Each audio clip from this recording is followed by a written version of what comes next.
पहला अनुभव था। मेरे साथ ऐसा कभी नहीं हुआ था। मुझे बहुत मज़ा आ रहा था और मैं थोड़ी वाइल्ड होने लगी। मैं उसकी पीठ को अपना मेरा नाम नेहा है, मेरी हाइट भी ठीक है और मैं भी जवानी के दौर में हूँ।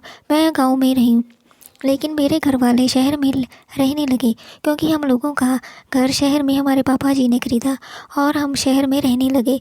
मैं शहर में गई तो मुझे पता चला कि यहाँ तो लोग बहुत झूठे हैं और झूठे बातें करते हैं। मेरी बहुत सारी सहेलियाँ भी बन गई जो मेरी पड़ोसी थी।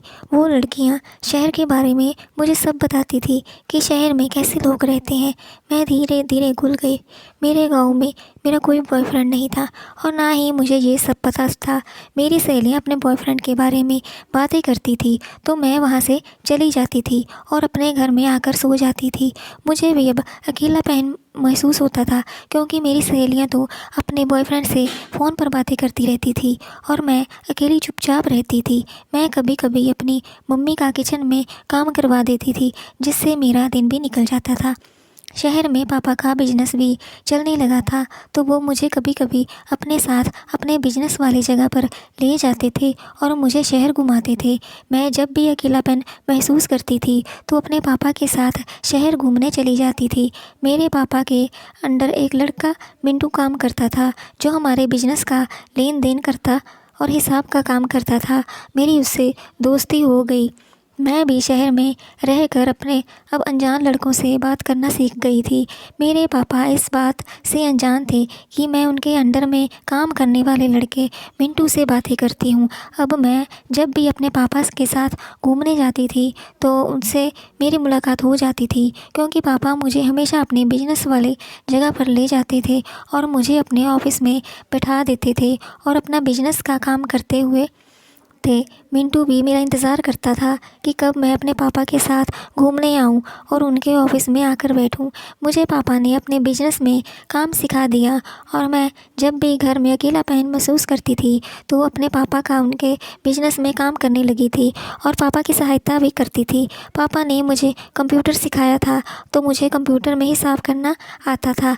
अब पापा का काम आसान हो गया था क्योंकि मैं वो लड़का मिंटू हम दोनों लोग अब हिसाब का काम देखते थे जिससे पापा का बिजनेस का काम आसान हो गया था। एक दिन हम लोग दोनों लोग काम कर रहे थे तो पापा अपने बिजनेस के काम से बाहर गए हुए थे मीटिंग के लिए। तो हम लोग दोनों ही थे और हिसाब का काम देखना था तो बाकी सब नौकर लोग काम पर कर रहे थे। पापा का कपड़े का काम था तो बहुत लोगों को वह अपनी दुकान में रखे हुए थे और हम दोनों लोग केवल हिसाब का काम करते थे। मुझे उस दिन मिंटू ने फूल दिया और बोला तुम मेरी दोस्त बनोगी। मैंने भी हंसते हुए उनसे फूल लिया और उसको बोली हाँ मैं तुम्हारी दोस्त बनूंगी। अब हम दोनों लोग दोस्त बन गए थे। मिंटू अक्सर लेट आता था काम पर और पापा बोलते थे कि वो मिंटू को काम से निकाल देंगे, लेकिन जब से मैं उसकी दोस्त बनी थी वो रोज़ जल्दी काम पर आ जाता था और हिसाब का काम करने लगा था और उसके बाद मैं भी हिसाब के काम में उनकी सहायता करती थी। पापा भी खुश हो गए थे कि मिंटू जल्दी दुकान पर आ जाता है और हिसाब का काम करने लगता है और बाद में उनकी बेटी भी उनके काम में सहायता करने लगती है। इसलिए वो हम दोनों लोग पर बहुत दुकान छोड़कर बाहर चले जाते थे व्यापारियों से सामान खरीदने के लिए और हम दोनों लोग पापा की दुकान चलाते थे। हम दोनों दुकान को कभी कभी जल्दी बंद करके घूमने चले जाते थे। एक दिन वो मुझे घुमाने लेकर गया और वो मुझे होटल में ले गया यह बोलकर कि हम दोनों लोग लंच करेंगे उसके बाद दुकान पर चलेंगे। मैं भी उस पर विश्वास करने लगी और मैं उसके साथ होटल चली गई। मैं वहाँ गई तो देखा कि वहाँ लड़के लड़कियाँ अपनी अपनी गर्लफ्रेंड को लेकर आए थे और उनकी गर्लफ्रेंड अपने चेहरे पर दुपट्टा डाले हुए थी जिससे उनका चेहरा दिख नहीं रहा था। मिंटू ने मुझे बताया कि ये सब लोग यहीं के रहने वाले हैं और बॉयफ्रेंड गर्लफ्रेंड है तो लड़कियाँ पहचानने जानने के डर से अपने चेहरे पर दुपट्टा डाले हुए हैं। मुझे बहुत अजीब लग रहा था ये सब। मिंटू ने मुझे बताया कि ये शहर है, यहाँ बिना शादी के। मैं अब सारी बातें समझ गई थी कि यहाँ लड़के और लड़कियाँ होटल में क्या करने। मिंटू भी मुझे यहाँ इसलिए मेरे साथ करने के लिए लाया था। मैं थोड़ा डर रही थी क्योंकि मैंने पहले ये सब कभी नहीं किया था।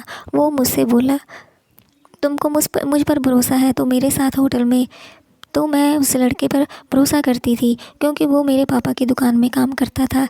इसलिए मैं उसके साथ डरते हुए होटल में कमरे में चली गई। वो बिस्तर पर आकर बैठ गया और मुझे भी बिस्तर पर आने के लिए बोला। मैं भी बिस्तर पर आकर बैठ गई।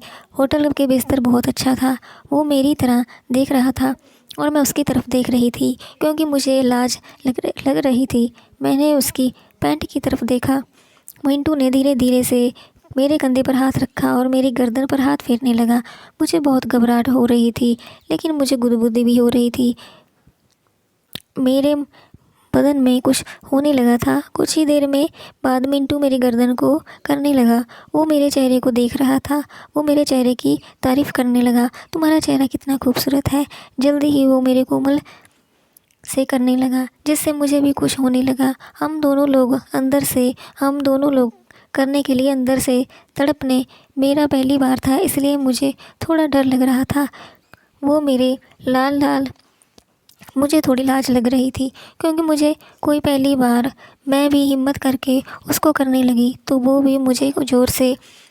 कुछ देर में उसने मेरे दुपट्टे को, जिससे मैं बिना दुपट्टे के सामने थी, उसको वो मेरी नज़रों से नज़र मिला रहा था पर वो मुझे बहुत देर तक देखता रहा। हम दोनों लोग एक दूसरे को रहे हैं तो हम दोनों की सांसें गर्म हो गई थी जिसको हम दोनों लोग महसूस कर रहे थे। उसने बड़े प्यार से, और वो अब मैं चुपचाप बिस्तर पर, अब मैं उसके सामने एकदम निडर होकर उसका साथ दे रही थी। मुझे अब डर नहीं लग रहा था। मैं उसका मना नहीं कर रही थी बल्कि मैं उसका साथ दे रही थी। यह मेरे लिए पहला अनुभव था। मेरे साथ ऐसा कभी नहीं हुआ था। मुझे बहुत मज़ा आ रहा था और मैं थोड़ी वाइल्ड होने लगी। मैं उसकी पीठ पर, मुझसे अब बर्दाश्त नहीं हो रहा था तो वो मुझे बोल रहा था कि वो मुझे उसके बाद वो करेगा। उसको तड़पाने में मेरी तकलीफ़ असहनीय थी। मैं मन ही मन सोच रही थी कि मैं यहाँ पर क्यों आई हूँ। उसके बाद हम दोनों दुकान पर आए और दुकान में हिसाब करने लगे। ये कहानी काल्पनिक है। इसका वास्तविक जीवन से कोई भी संबंध नहीं है। अगर ये कहानी किसी के साथ मेल खाती है तो मात्र एक संयोग कहा जाएगा। ये कहानी आपको कैसी लगी कमेंट्स में ज़रूर बताएं। चैनल पर नहीं है तो चैनल को सब्सक्राइब ज़रूर करें ताकि आने वाले वीडियोस का नोटिफिकेशन आपको सबसे पहले मिल सके। Thank you for watching.